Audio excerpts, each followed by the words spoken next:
Good afternoon, and thank you for joining us. This is Carolyn Gahn, Executive Vice President of the Kansas Academy of Family Physicians, and we are just delighted to have everybody with us this afternoon. I am attempting to mute your phones and devices as you come on board, and we have 39 registrants, which is fabulous. So I will keep an eye on that. So since we have so many, we are asking that you would use the chat feature for providing questions that you might have during the course of the webinar this afternoon.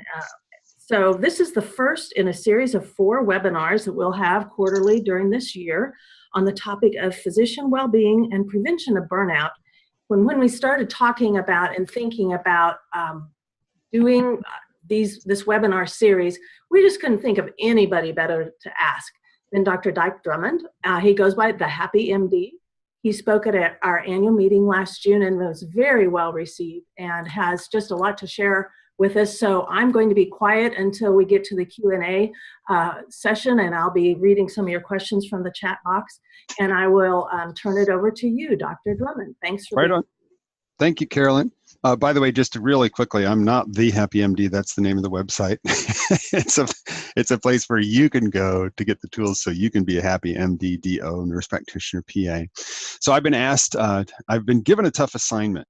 Share some important points about recognizing and preventing burnout in 30 minutes or less on a webinar. So we're going to rock and roll here. Get ready to take some notes, put your questions in the chat box, and let's just go. So real quick for today, I want to show you the symptoms, causes, pathophysiology of burnout. I want to show you some myths that get in the way of us actually protecting ourselves from it. And I want to show you 2 tools that have been proven in my coaching practice that you can put into play this week to help prevent your burnout. So a little bit about me, just so you know where I come from. I graduated from the Mayo Medical School in '84. Got my residency in the UC Davis system up in Reading, and have been 10 years in private practice, full spectrum, delivered 500 babies, and in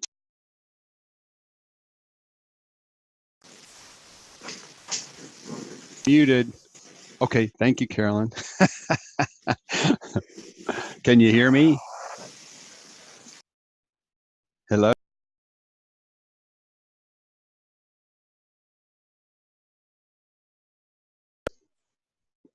Carolyn, can you hear me? I'm stopping because my computer is telling me that I'm muted. I hear somebody clicking. Hi, this is Michelle with KAFP. Dr. Drummond, I can hear you, but I cannot hear Carolyn. Okay, great. So as long as I'm going, I'll keep going. Is that cool? Sounds good by me. Okay, great. So I burned out in my practice in 1999.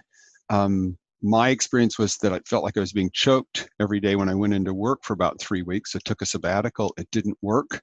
And I ended up walking away from my medical practice at the age of 40. I counted it up one time. It was about 35,000 patient visits into my career. I got certified as a coach. My now ex-wife and I developed a successful company teaching lean black belts how to lead better meetings. And then in 2011, I started a company called thehappymd.com in an attempt to see if there was a way to build a coaching business helping doctors who were suffering from burnout the way I had in '99, help them get back in touch with the purpose in their career and continue to practice medicine, because all my clients want to continue to practice medicine, still love their patients. We've had a little bit of success because over the last 7 years, I've focused relentlessly on figuring out ways to help people prevent and treat physician burnout. We get about 25,000 site visitors a month. We have about 17,000 members at the site from 63 countries around the world. And my experience comes from my own personal experience and 2,100 hours of one-on-one physician coaching. And in addition, I've trained about 25,000 doctors for over 70 corporate clients to date. So it's really clear. I want you to be clear that I'm not an academic. I don't have a great big bibliography. What I do is I roll up my sleeves and I help people get better. And I've noticed some patterns in what I do. So some of you, because I don't see patients anymore, maybe saying something like this, he doesn't see patients anymore. He can't teach me nothing. Well, your observation is true. I don't see patients anymore. All my patients technically are doctors, so think about that for a second. But don't shoot the messenger, because the message I'm about to share with you could potentially save your or somebody else's life. Think of me as a portal, a passageway for wisdom from your colleagues to come through to you. Here's the big 3 myths we're going to bust today. Number 1, burnout has nothing to do with batteries being run down. Number 2, burnout's not a problem. And number 3, there is no solution, but please don't give up. There is a way we can address it, prevent it, and treat it. So with those 3 hanging in the air, let's get started. What I've done is created a set of logical questions in a logical order. We'll ask a question and we'll answer it. What is burnout? If you want to know what burnout is, you have to know who Christina Maslach is. She was an industrial psychologist in the Bay Area in the 1970s. She was brought in to study employee engagement. And she and her team found that, but they also found engagement's dark cousin, burnout. And in their philosophy, burnout and engagement are opposites on the same continuum.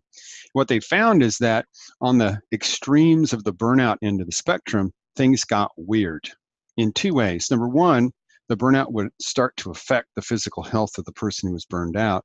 Number 2, it would become portable, and their burnout at work would begin to affect their relationships at home.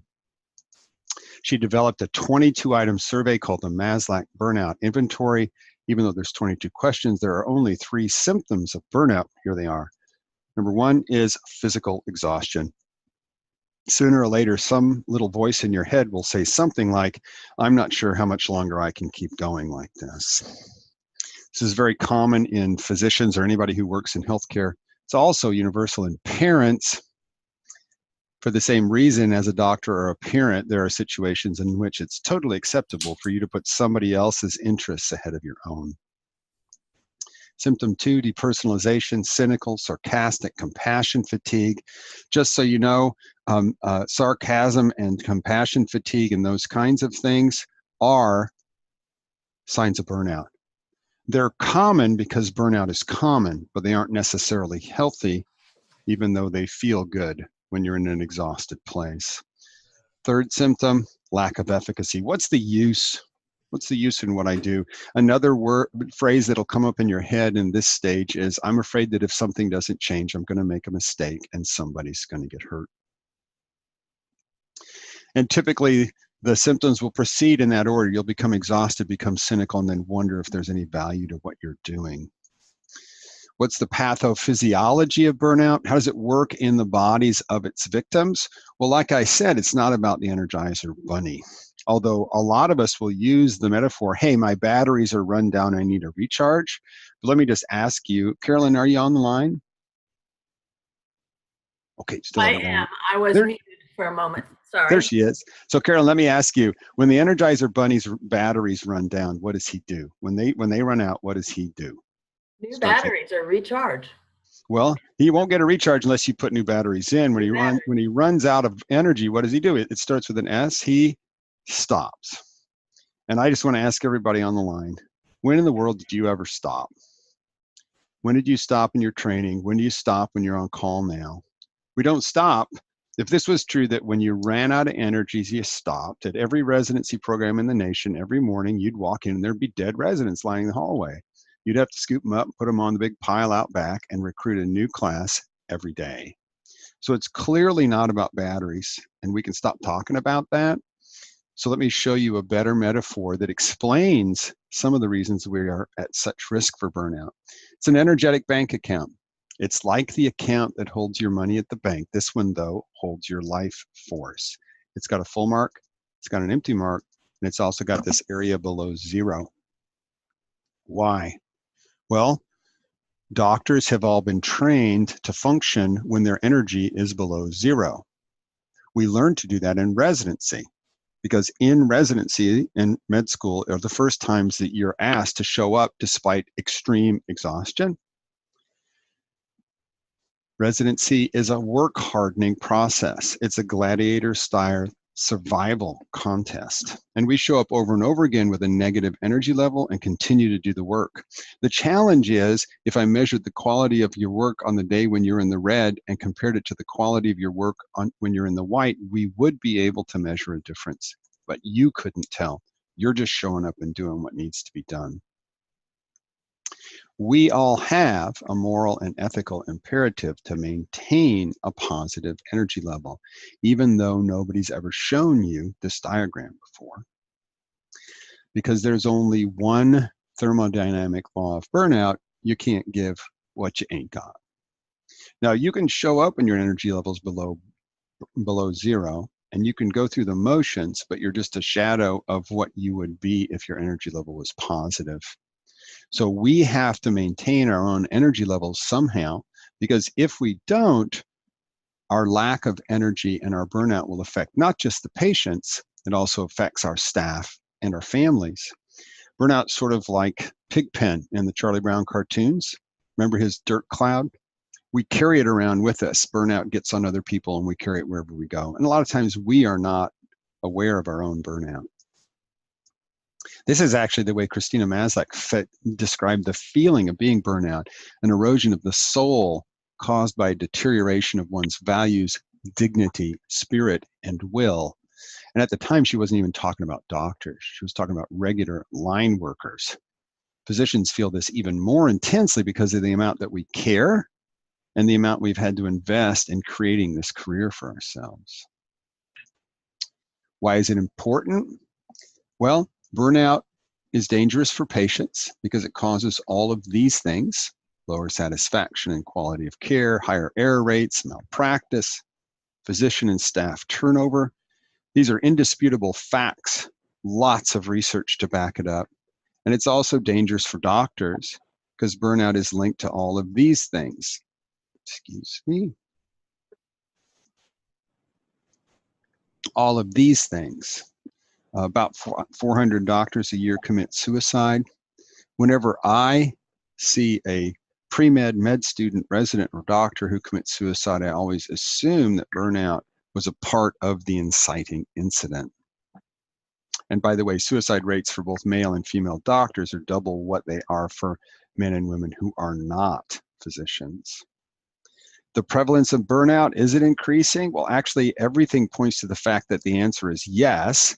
The most famous study is the Mayo study, where they measured with the Maslach burnout inventory about 6,000 doctors in 2011 and 2014, and these were the prevalence numbers for at least one symptom of burnout.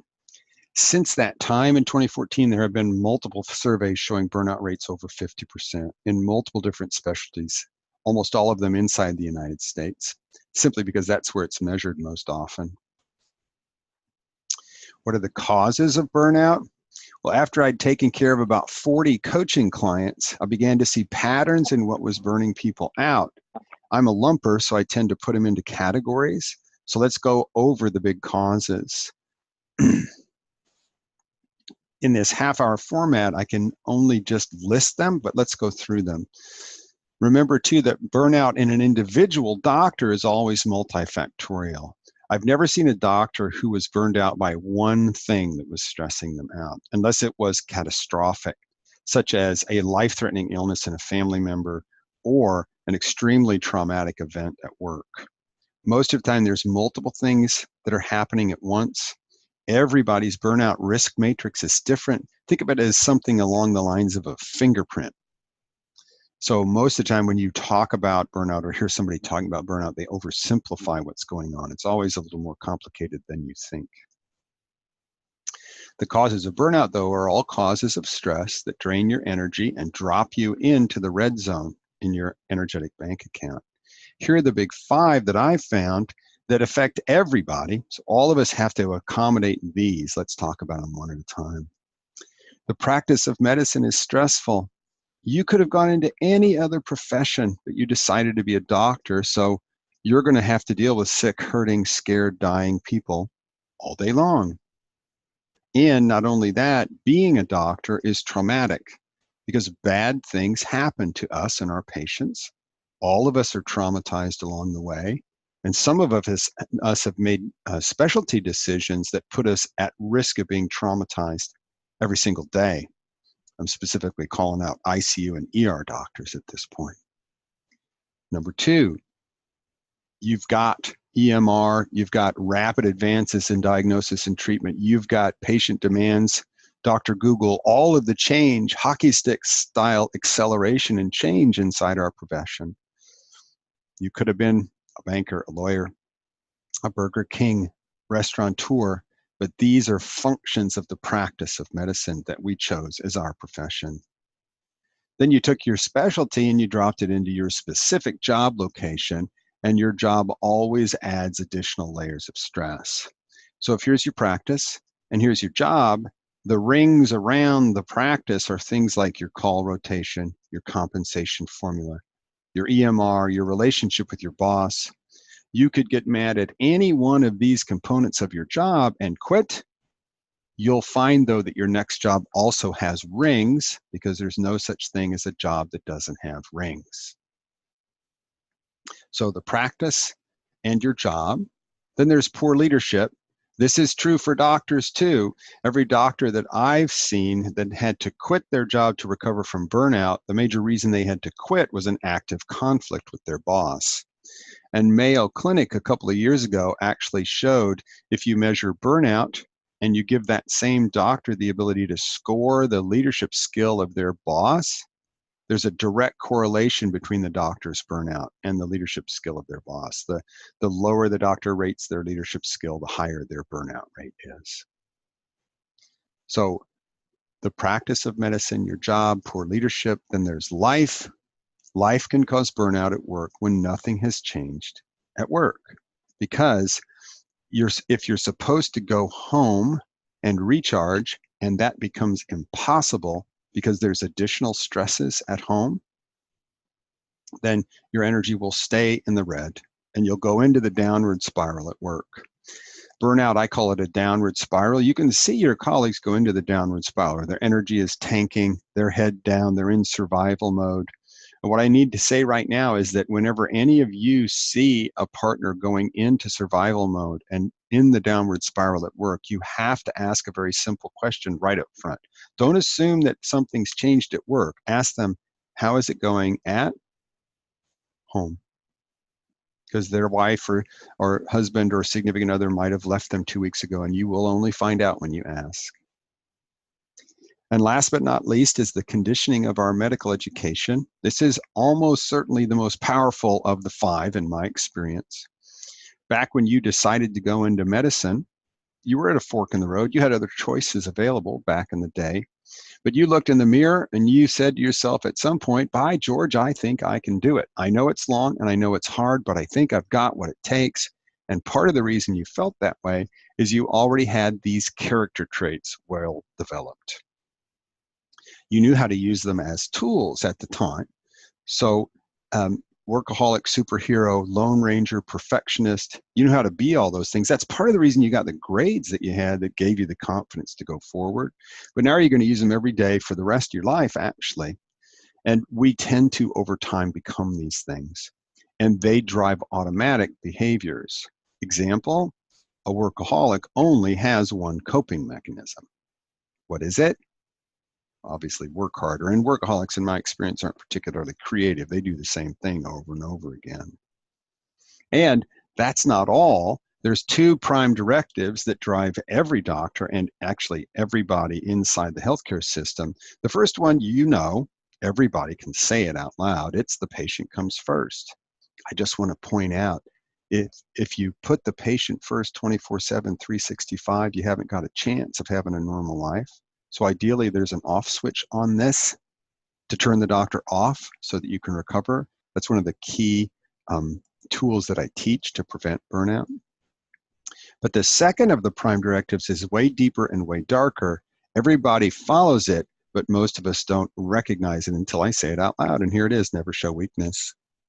I mean, honestly, back in your residency program, if one of your faculty had ever come up to you and said, hey, you look tired, are you okay? What would you have said? Just like that. No matter how you felt at the time. Yep, exactly. So the well-trained doctor's subconscious conditioning looks like this. And I want to be really clear. If my mom broke her hip and I needed to bring her to where I live and find her a new doctor, I would want her doctor to be just like that. I would want him to work hard, get it right, put my mom first, do whatever it takes. If I was trying to find a call partner to be in a rotation with me, I would want him to be just like this. But the challenge is, without an off switch, this is unsustainable. So I would also want my partner or my mom's doctor to be able to have a mechanism to shut it off so they could recover. This programming has distinct consequences. We deny our own humanity. We fail to notice our own burnout. There's another piece of the programming that says don't go near one of your partners if they've had a bad outcome. So we fail to help each other. And when I run into a doctor who hires me as a coach, basically they're deep in Einstein's insanity trap, doing the same thing over and over again and expecting what? Yeah, a different result. They've been banging their head against the same wall for so long they can't physically go on. How do you prevent a reverse burnout? Well, you still need one more clue to bust the myth that gets in the way of us doing a good job. First of all, you have to understand that burnout's not a problem. It doesn't meet the definition criteria for the word problem. Problem comes from mathematics. Problems by definition have solutions, and when I apply a solution to a problem, there's only one thing that should happen. The problem should go away. And again, problem comes from mathematics. Let's just go through a little exercise. 2 plus 2 is what? The answer is 4. That problem's done. I can throw it over my shoulder. Imagine me grabbing another problem. 4 plus 4 is 8, right? Solve that one, throw that one away. The solution to burnout is what? And I imagine you have a little trouble just kicking that right out. Because burnout's not a problem. It's actually a dilemma. It's not something you can solve in one move. A dilemma, a perpetual balancing act. The balancing act in burnout is fairly simple. It's like a child's teeter-totter. On one side is the energy that you burn. On the other side is your ability to recharge. Realize that most doctors don't learn how to recharge in residency. Remember, that's just a survival contest. They learn how to recharge as they recover from their first episode of burnout in most cases. Your job is always to maintain this positive energy balance by recharging for the energy that you lose in your practice and, remember, in your larger life. You can't solve a dilemma for a simple reason. It's not a problem. So if we call it by its right name, you know that in order to maintain the balance you seek, you simply need to use it's still an S word, but it begins with ST. Need to use a strategy. And to be really clear, a strategy does have more than one step, but you don't want it to have too many steps or it becomes impossible to implement. Your burnout prevention strategy is typically 3 to 5 new actions. Have to turn them into habits. Let's focus on those bolded words here. 3 to 5 new actions, because Einstein's insanity trap tells you that if you don't like your current balance, you would have to do something new in order to create a new balance. And then because the dilemma is a balancing act that never ends, you'd have to take these new actions and you'd have to turn them into ongoing habits. And this is what I do as a coach. Somebody comes to me, they don't like how their practice is going. I help them figure out what they really like it to be like, and then we develop 3 to 5 new actions, turn them into habits that give them the new balance they're looking for. And it takes about 6 to 9 months to do that. I want you to know too that there's 2 burnout strategies going on at the same time. We got the canary and we got the coal mine. Every one of the doctors in the healthcare system is a canary, and we all need to maximize our own personal resilience strategy. This is what this training is today, is a training in personal resilience. But because you work in a coal mine, the organization you are employed by or the organization that you run yourself needs to be focused on lowering stress too, to put as little stress on the canaries as possible, constantly wringing stress out of the workday. That effort these days is called the quadruple aim. Look it up if you don't know what that means. It's not something that I can do in this particular presentation.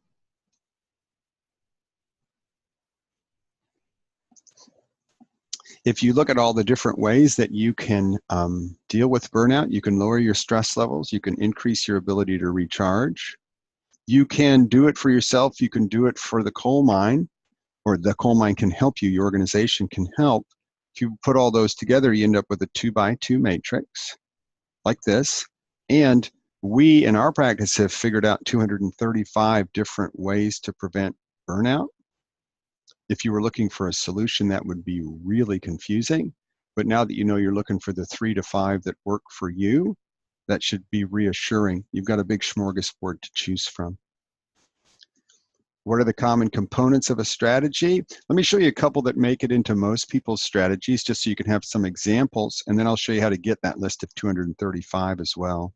Remember, every doctor's burnout risks are unique, like a fingerprint.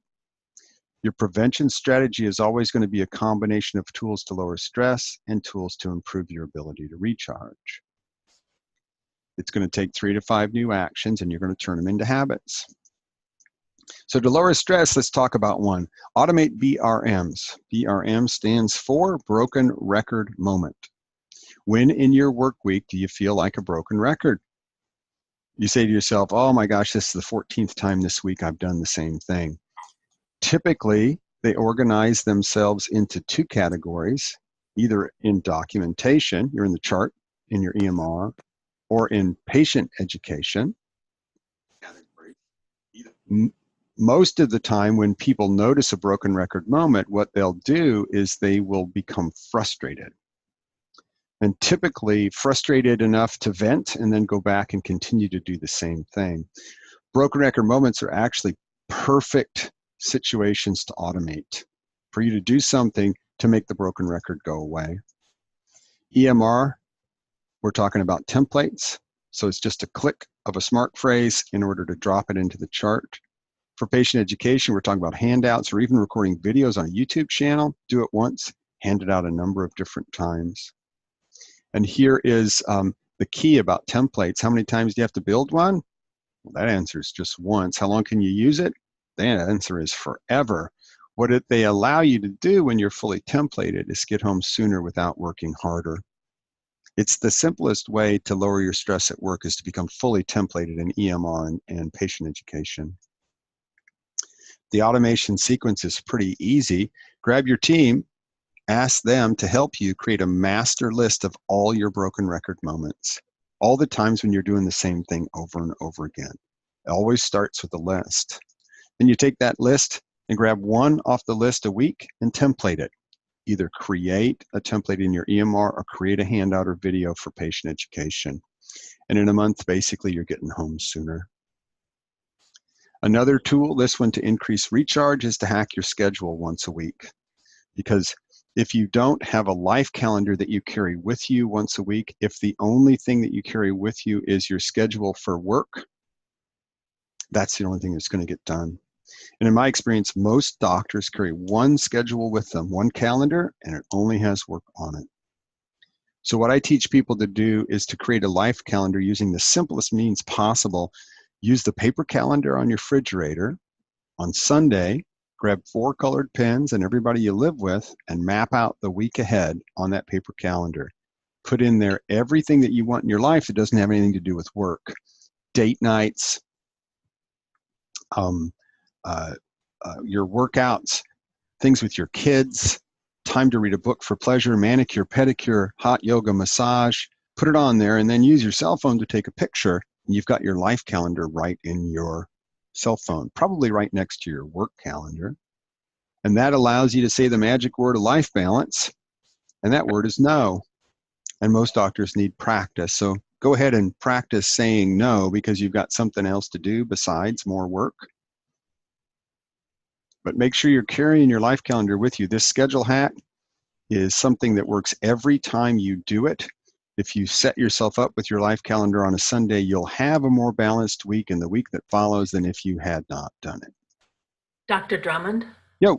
We have got some questions and we're just about out of time. So I'm wondering if we could address a couple of these questions. Sure. You want me to go off screen share? I'm happy to say them if you wish. Okay, go for it. First question, I keep hearing about how millennials going through training and beyond have no work ethic. They want work-life balance and don't want to work hard. Is this a dilemma, or does the newer generation have it all figured out? No, they don't have it all figured out. They've been conditioned less effectively. So if you look at the difference between people my age, I'm 60, and people that are just coming into practice, they've had work hour restrictions. They're different people because the generations are different. They do have a different feeling about work-life balance, and they haven't been conditioned as strongly. Mm-hmm. What they're going to do is drive a transformation in the definition of full-time. Because most of the time the millennials come in and say, you know, whatever you consider to be full-time, that seems like too much to me. I'd like to go to less than that full-time definition. And what's always fascinating to me is that the doctors approaching retirement want the same deal. Hey, can I have that deal too? So what they'll do is drive flexibility in the full-time definition. And I've seen it happen in multiple organizations to date. It's not that they don't know how to work, and it's not that they don't care, it's that they're simply different and maybe healthier than us older docs. That segues perfectly into the second question, which is kind of a follow-up. This writer says, I'm working on wellness and balance. Part of that is cutting back on my work hours. It can be. Yeah, how do I reconcile this with physicians who have a more traditional view of duty and physician work hours? Well, it's not a question of either or, that's an and. Almost anytime somebody has questions about burnout, they're trying to either or a topic when the answer is and. Mm-hmm. So everybody gets a chance to have a different definition. The challenge is that organizations have not been flexible. They typically offer one definition of full-time. Realize, though, that the organizations we're talking about, so a hospital that employed 200 doctors never existed until the last 10 years. So everybody around the country organizationally is trying to figure it out, and nobody's got a good handle on it. Mm-hmm. And then one final question, and we're going to have to wrap it up. How do you balance leaning in to work and professional leadership opportunities with saying no? Well, first of all, you have to understand what your ideal practice description is. We didn't go through that today, but every doctor should know what their ideal practice description is. If you are going to combine leadership and clinical role, you need to think about how that works in an ideal world for you and use that as your target for negotiations. Remember, the woman who wrote Leaning In is a multi-millionaire that has as many nannies as she wants, and don't listen too much to her, is the first thing I would say. You get to decide what you do. Leadership's a trap for most doctors because you don't know how to lead. As a matter of fact, the leadership paradigm we learned in medical school doesn't work as an administrative leader. So there's some holes in your education there. And anytime you take a leadership position without pay or protected time, you're setting yourself up to get abused. So you have to negotiate those things up front. But those are separate topics. Okay. I thank you so much. We are out of time. I know you have a link that has, I believe, 235. All you have to do is come to the website, and you'll find the matrix report. Okay. The matrix report has the 235 different tools that we've shown prevent burnout. You're going to use whatever ones match your context. It's a free report at the website. That's the reason we have 17,000 people who are members. Thank you so much.